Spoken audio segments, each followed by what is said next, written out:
Hey, welcome. Hello, little creatures. We have Itzhak Beery here. We're going to be doing story time. Some amazing, powerful stories.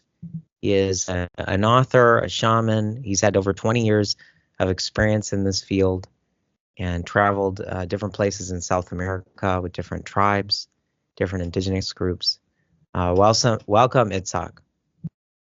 Thank you for having me back. I'm really excited of being here, especially this beautiful floating market behind you. It's really makes it very yummy. Yes, Bangladesh. That's where it is. So we talked about the future, and I think that it's really interesting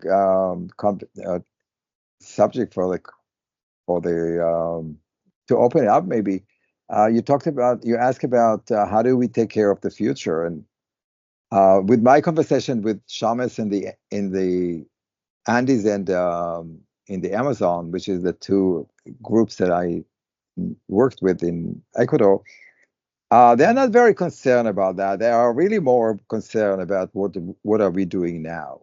How do we take care of the earth now, the waters, the rivers, the air? How do we live now? Because the way we're going to live now, that will be our future.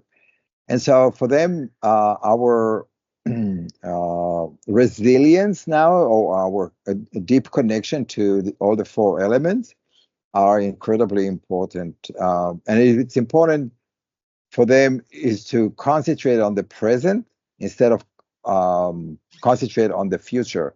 Because if you are only concentrating on the future, you're not really taking care of yourself and not taking care of your community right now.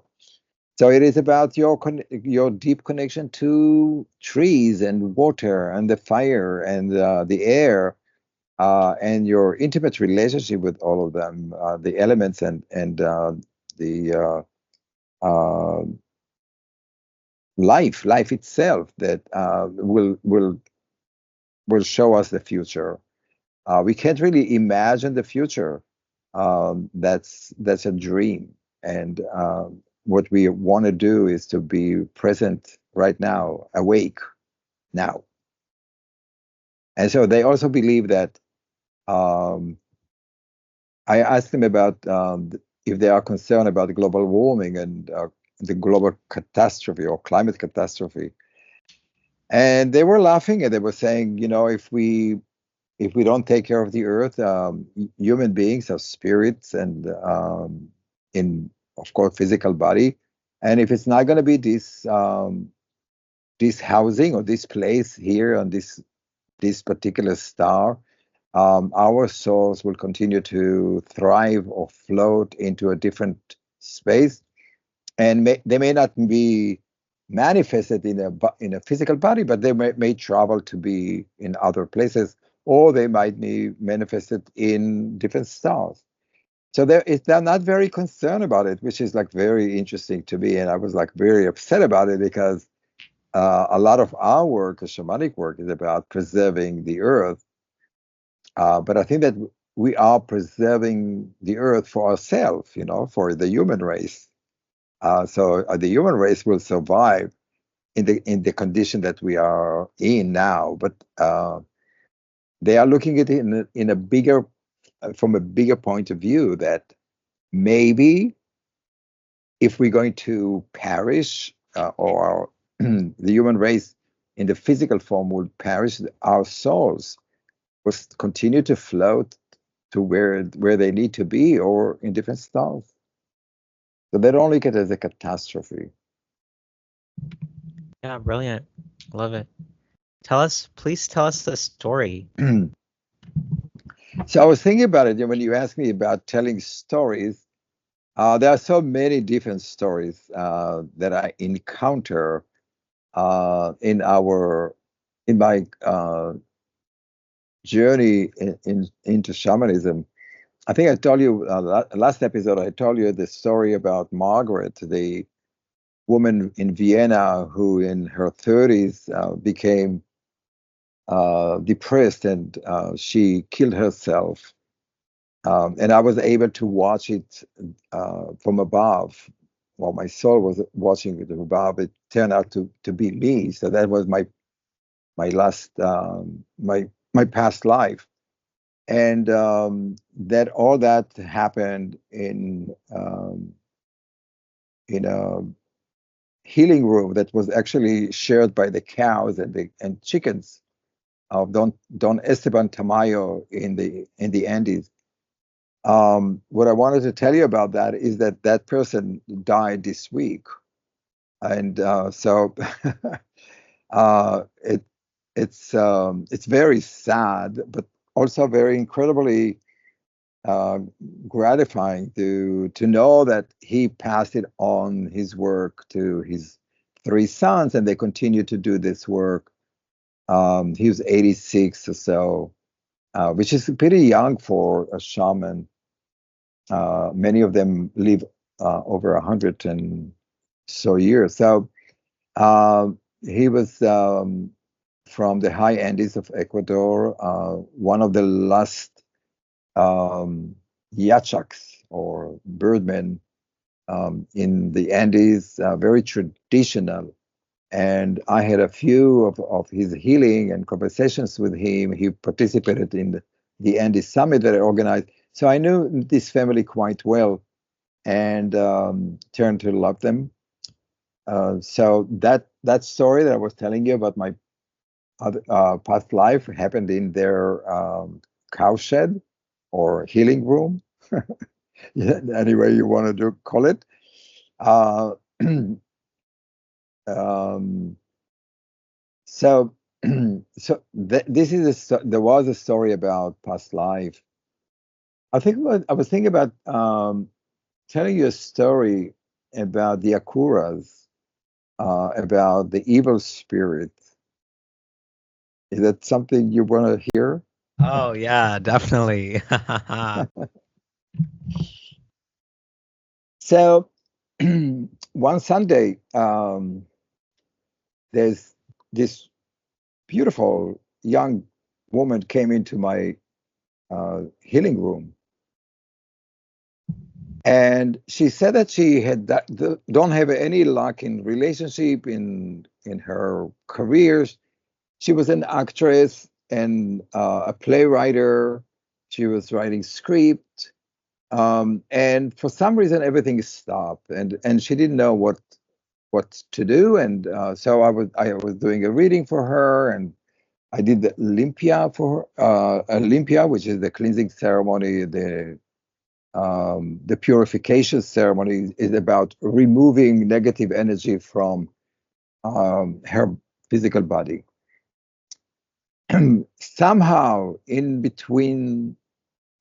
like in between the processes that I was doing in the Olympia, uh, these incredible dark creatures came up from above.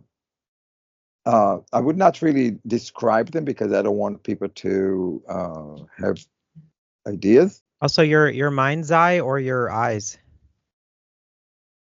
We don't know. Oh.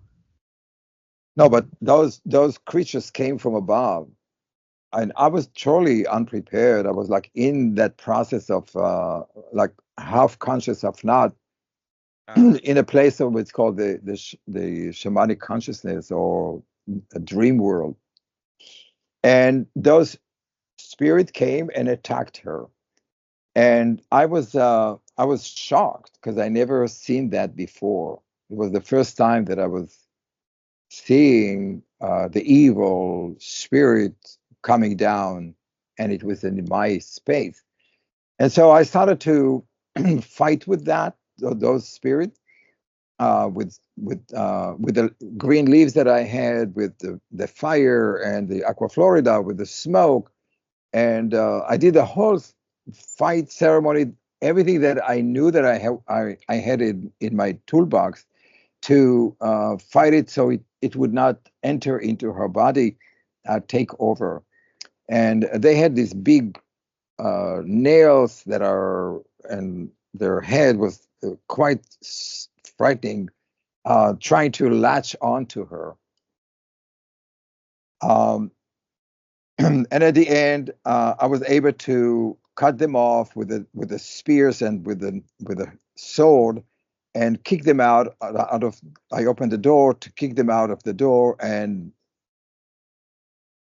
I finished the ceremony, and I told her that I need to talk to her and I describe to her what I've seen. And I asked her if it's okay that I will speak to Ipupiara, the shaman that I was working with, and I'll ask what I can do to help her with that possession and attachment, or the attack of those evil spirits. So I picked up a phone and I called him, and at that time he was on a canoe, similar to the canoe that you're behind you there, with another shaman, Share, from the Kanamari tribe in the Rio Negro area. And so I told Ipupiara, I don't know what happened, and I described to him the attack of those horrible, hairy creature with the big nails and whatever eyes. And he was just, oh, don't you know? These are the Akuras. And I says, Akuras? What do you mean, Akuras? He says, everybody knows what Akuras are. And I said, no, I mean, I've studied with you for 8 years now, and you never really mentioned that name. Oh, that's and funny. I felt like a schmuck, like, what the hell is that? I'm 8 years, I don't even know what Akura is. But he never told me. So he said, hold on, I have to speak to Shore. So I hear them talking in that language of the Amazon there. I could not understand. They were talking for a long time about what they need to do. And then he come on the phone and he said, listen, write down what you're going to do. So he gave me a whole list of things to remove evil spirit. And I wrote them down. And of course, I was like very skeptic, because I never dealt with it. I never thought I could do it. I never thought that I have the power to fight evil spirit. I never believed in evil spirit. Anyway, I wrote it down and I called my client and I said to her, listen, I just got off the phone with the shaman in the Amazon, and this is what we need to do. Would you like to do it? And she agreed. So for the next 3 days, we did ceremonies day after day after day, and then everything was lifted up. So in a few days after that, she got into relationship. She started her script was accepted. Things like the whole life changed from where she came from before. That was amazing.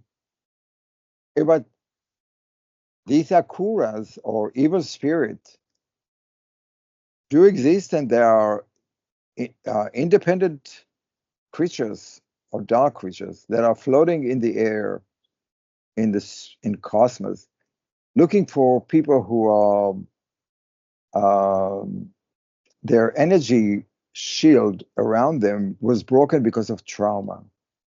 And because that trauma is a heavy energy, they are feeding on that energy.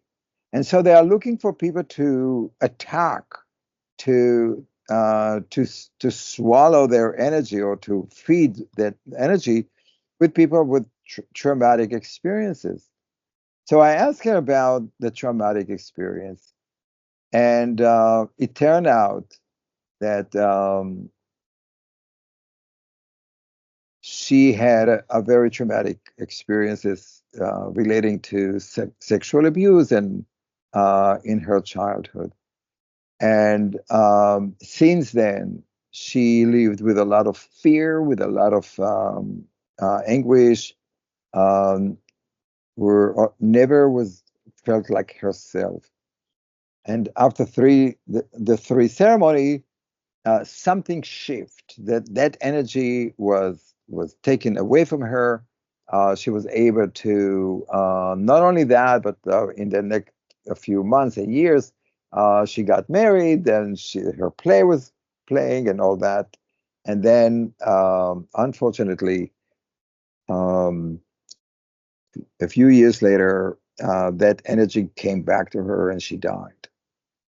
She passed away, and she asked her mother to send me a message to thank me for the years that she had clean of that akuras. So that was my first experience of evil spirits that are roaming around the world looking for victims who would contain a lot of anguish or negative energy. And they really kind of illustrate the importance of limpia or cleansing ceremony that people who had traumas have to go through. Do you have any other evil spirit stories? So I had one evening, a woman came in, and her right hand was shaken, and she said, "I was at 33 different. I think it was 33. It was many years ago. Expert, neurological, psychological, and nothing happened. They cannot figure out what happened to me and why my hand is shaking." And so I have this technique that I worked with the nervous system, but that really didn't help a lot. And after that, invited her again to do another ceremony. And in that ceremony, you would not believe, she was sitting there and like a rain of black um, bats came down and swallowed her. It was the most bizarre Akura's or evil spirit attack. And I did what I could at that moment because, when you are not ready to work on removal of evil spirit, they caught you in surprise. And so I was fighting with them with the fire, with the smoke, with the swords, with everything else that was around. And after the ceremony, I told her that story. And I called Ipopiara, my teacher, and I told him, these were not the same akuras as the other ones were. He said that there are many different manifestation of evil spirit, and they appear differently. I mean, the principle is the same. The principle is that they all come to eat that dark energy or fear or trauma that people had in their life. But sometimes they appear differently. So those people,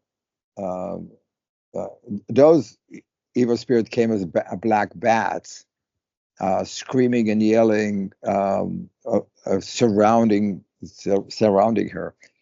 And I told her that I need to see her 3 consecutive days.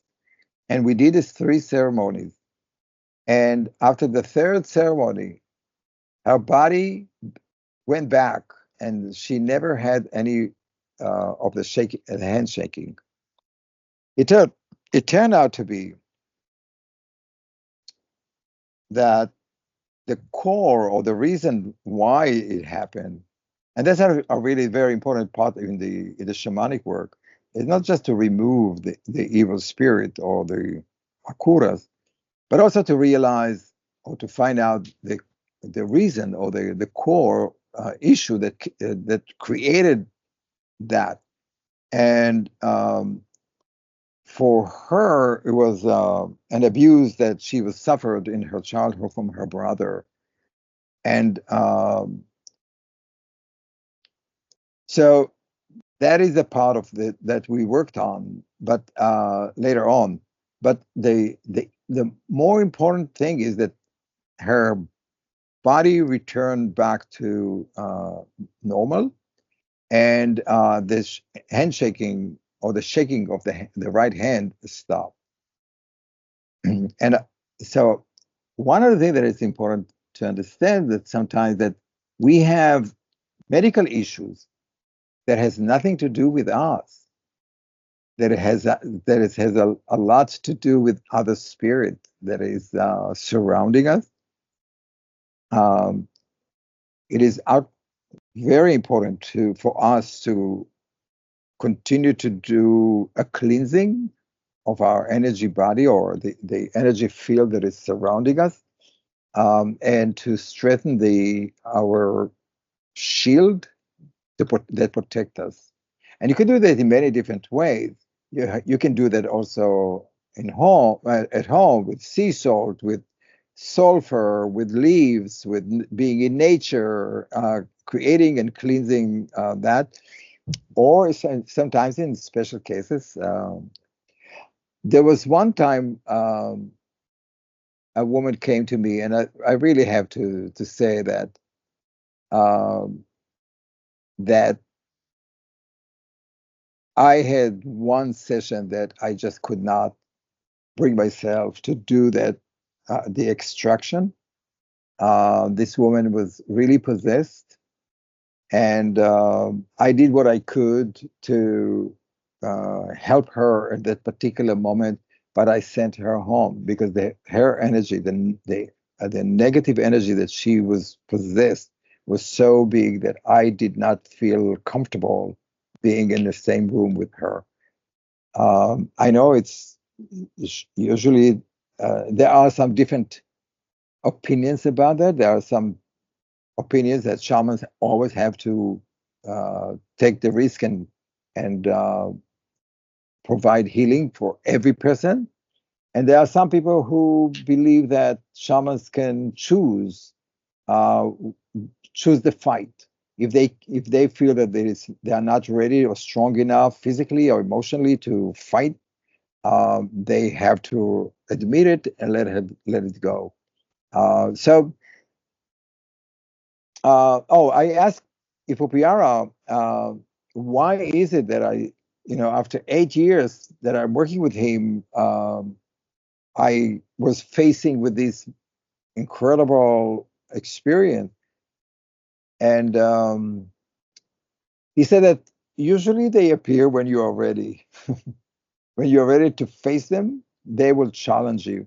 It's almost like a initiation for the healer or for the shaman to see if they can face those evil spirits. But it's also a teaching for us to understand that the world is not only light; that there is darkness and there are light forces, and the fight is always continuously merged with that. Beautiful. Do you have any more darker things to talk about? I'm Well, thinking we can keep this themed along the same track. I love where this is going. I wanted to tell you a story about the Holocaust. I was just wanting to ask you about that. I was like, what do the shamans think about that? I was like, literally wanting to ask you about that. That's so funny. So I had a client, and she was 83, I think, at that time. And she was from Kansas. And I was seeing her. There was no Zoom at that time. We were talking about on the phone. Um, and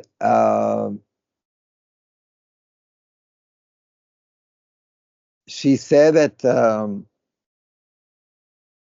she always have a chronic pain, and that's why she smoked marijuana all these years in her shoulder. So I said, okay, let me see what I can do. And it was all on the phone. I was closing my eyes and journey to see her, and what I saw was her mother holding her left shoulder with her nails, almost like the akuras, like the first one that I saw. It's almost like that they had this, almost like a chicken legs with this big nails, like almost like an eagle or something. You know, I wanted to say real quick, when I went to the underworld, my hands started to deform into claws.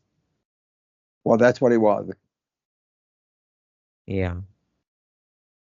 So that. And my skin was starting to turn reddish, I think. Too.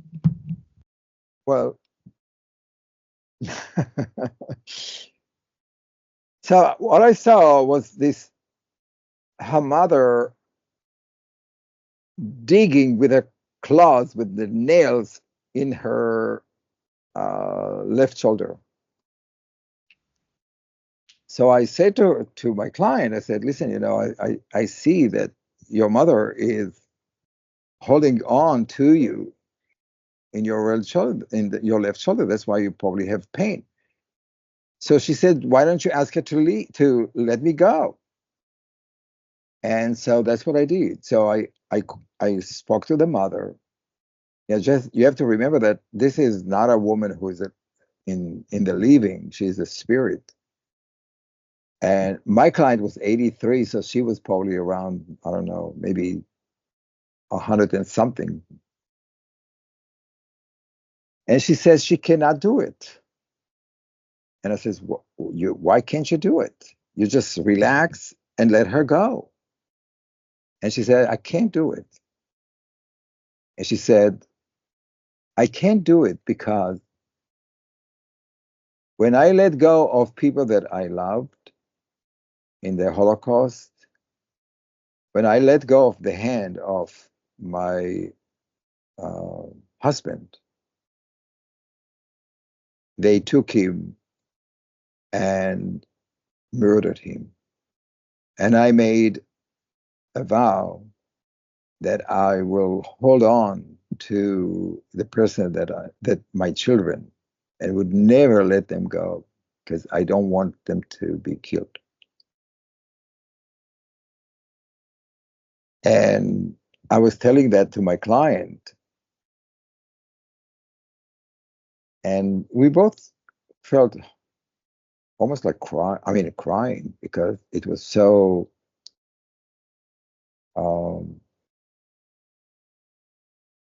difficult. And so I went back and spoke to her, and we were like going back and forth, back and forth, back and forth. And I explained to her that this woman is 83 now. Your daughter is 83. Don't you want to give her a few years of pain-free life? And she said, no, I'm afraid I can't let her go. And I says, why don't we try? Why don't we try for a few minutes and see how you feel? Anyway, we went back and forth, and then she decided, okay, so I'm going to try. And she did slowly. She opened her claw like this guy and let go of the. And I asked my client, I said, how do you feel now? And she said, for the first time, I don't feel any more pain. Wow. I'll tell you another story that kind of remind me of that. It's a little nasty, but it's okay. Oh yeah, All right. I'm Scorpio. I have 3 Scorpio placements, so I'm a Scorpio too. Let me remind you. So this woman called and she said that she want to come and bring her boyfriend, um, because he suffered from horrible pain in his groin and he can't walk. Yeah.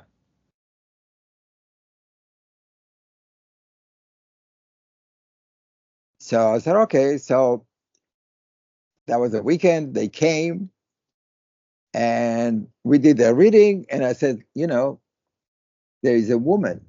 I think she's your aunt. And she's very jealous at your mother.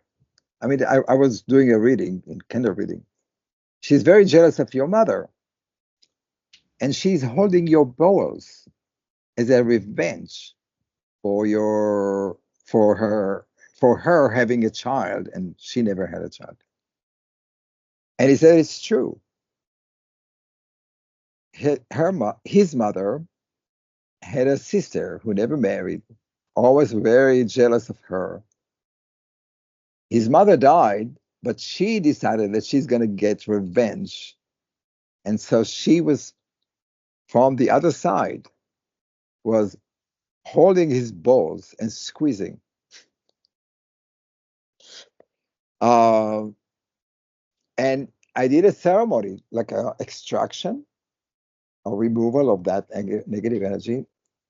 I told him that he had to continue to do certain bath and to protect that area. And I sent him home. The man was free for 2 weeks. He had no pain at all. And then slowly, slowly, the squeeze came back. And she said, oh, it came back. And I said, did you do all the other bath and other protection? He said, no, no, no. He didn't want to do it because he already felt free, free of pain. I said, no, no, you have to do it. Anyways, they begged me to come back. All right, so I agreed to see them again. And I did the whole ceremony again. And again, the guy was walking free. I mean, imagine you have a person who just was led, hardly walking down free from your office. I mean, I had a few of those things that, people leave those walking sticks up.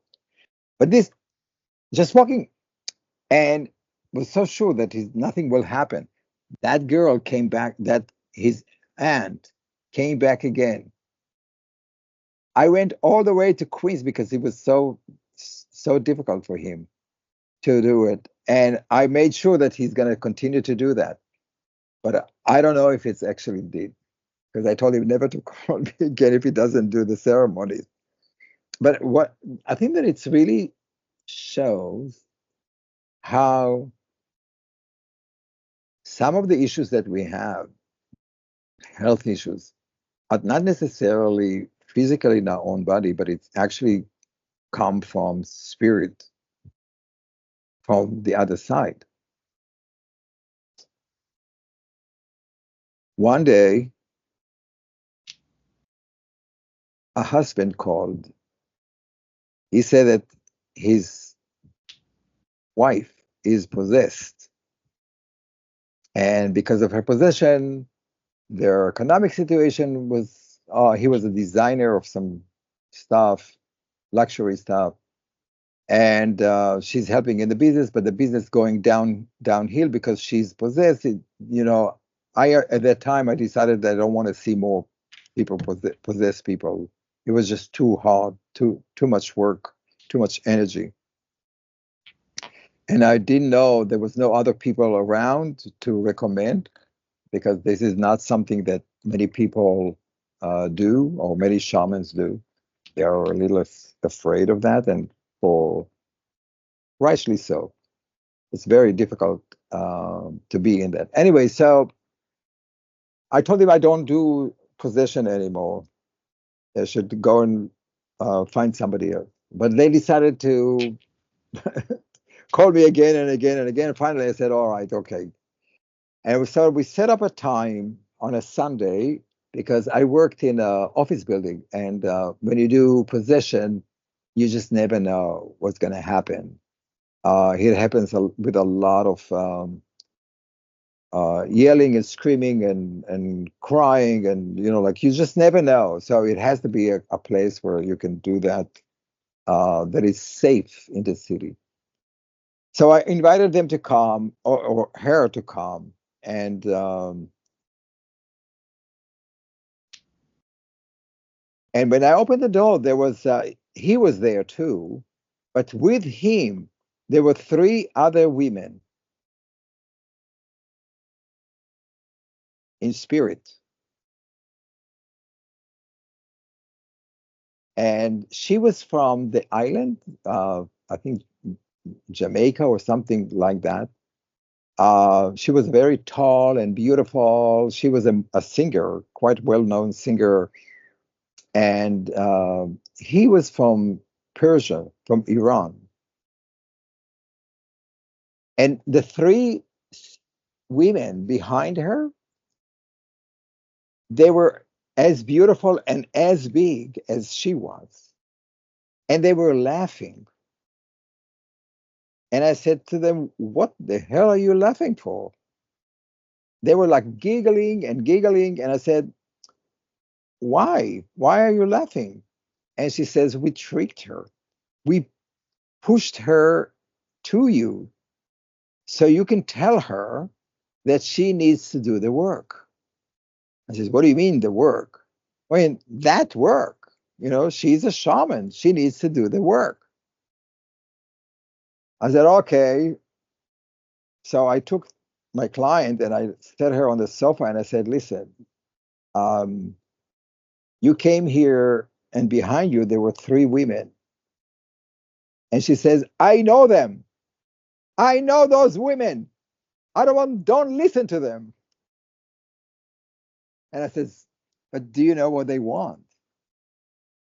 Yeah, they always tell me that I need to do this work. And I said, yes, that's exactly what they want you to do. They want you to become a shaman, a healer. And she said, but I don't want to. I'm not going to do that. And they were laughing. And then I closed the door. I told them to go.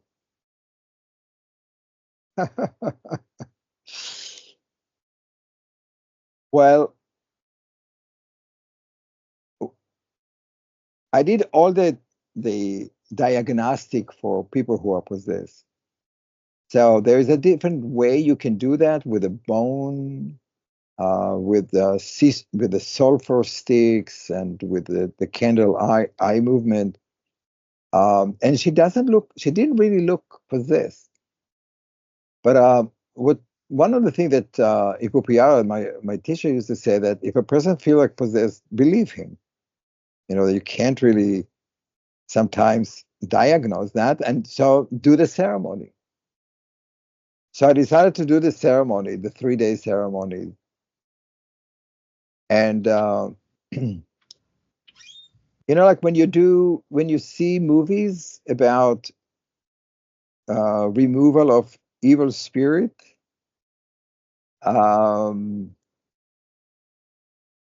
it was just like that, or even more scary. I never been to a more scary situation in my life. Um, so I led her down and I did the ceremony, and that spirit was within her, um, came out through her mouth, and she started to talk in a totally different voice, like in a man voice. And she was screaming and yelling, and her eyes were rolling. Her spit came out, and I worked with a lot of those, smoke and smudging, and her husband was there while I was calling spirit, while I was doing all um, the um, the chants to remove those spirits. He was speaking in his own language in Farsi, and so there was the ceremony, my ceremony, and his ceremony, and she was screaming and yelling and convulsing, um, and at the very end, I covered her with green leaves and let her relax. And I don't want to really go through all the stages, but there is a time where you put a mirror in her face so she can look into that entity that comes out. And she realized who is possessed her. And that possession was not her mother, but a relative who raped her when she was young. And that spirit or energy that was within her for all those years was refusing to come out. And so the next 2 days, this is exactly what we did. We pushed that energy or that uh, raper out of her body to come out. And the third session was very different. The third session was quite relaxed and beautiful and accepting, and there was no resistance. That energy came out of her womb and came out of her throat and came out into the world. She could not see that energy or that evil spirit in the mirror anymore, and she let go of that. And the beautiful thing about it is that I met them a few months later in a function in like a spiritual gathering, and she was dressed beautifully. She was with him, of course, and she came down to me and she said that she whispered. She said that I'm doing the work now, and in other words, she accepted her destiny in many ways to be a healer or shaman. Um, that that that theme of people who refuse to take uh, their role as a healer or shaman is quite common. Uh, and I met a few of those indigenous women who refused to do that. One of them was from Peru.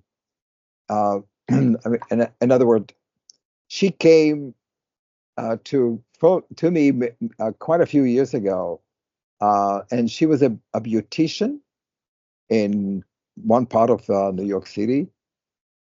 And when I was doing the candle reading for her, I mean, you could not say, yeah, she was blonde and beautiful and all made up, and you could not tell where she's from. You could think that she's like the most glorious, um, you know, beauty queen. But the candle said that she's from Peru and she's a daughter of a very famous shaman, a big shaman. I don't know, famous, but big shaman. And she said that it's true that Wow. they. And I told her that she lived in a house made of stones, not too far from Machu Picchu, and they had a snake um, emblem on on the entrance of the to the house. And it was true. So she ran away from poverty. She ran away from being indigenous. She wanted to be a modern woman. And I suggested her to maybe she wants to come and sit in my chair. And I would be her client because she was so powerful. Wow. And she said, "No, I don't want to live this primitive life. I want to be beautiful. I want to work with beauty. I want to be living in New York City." And I told her, if you don't take that role that spirit gave you, if you don't do that, you'll get sick. Wow. And 3 years later, she came back with cancer. Mm. I just saw her a few weeks ago, and she totally looked different. She looked like she's accepting who she is. She's not trying to be anybody else, which was like really a great achievement. She found a husband that she's doing healing for him all the time. So in many ways, she's fulfilling her life work or life purpose. It's not enough from my point of view because I think that she have this capacity to be an incredible, powerful woman, a shaman, and but those uh, spirits are always guiding us or showing us the way. That's beautiful. Could you please send us links so if people need healing or they need to know they want to become a shaman, all of those links, I would love to put those in the description for people to have those resources. This is really eye-opening. I really appreciate this Well, podcast. maybe I'll tell you a good story, not just bad. Can we save that one for the next interview? Absolutely. Yeah. Because not all of That's them are bad. yes, yes. I All like having hard. themes. I love the idea of the themes. And please, everyone, comment your thoughts. Share your own evil spirit story, and share your thoughts on the stories. We'd love to. I read all the comments, and we really appreciate you being part of Lugal's world. Please go and check out Isaac's books and his different resources in the descriptions, as well as if you want to support Lugal's world, become a paid member. Everyone have a magical, magical day. Peace.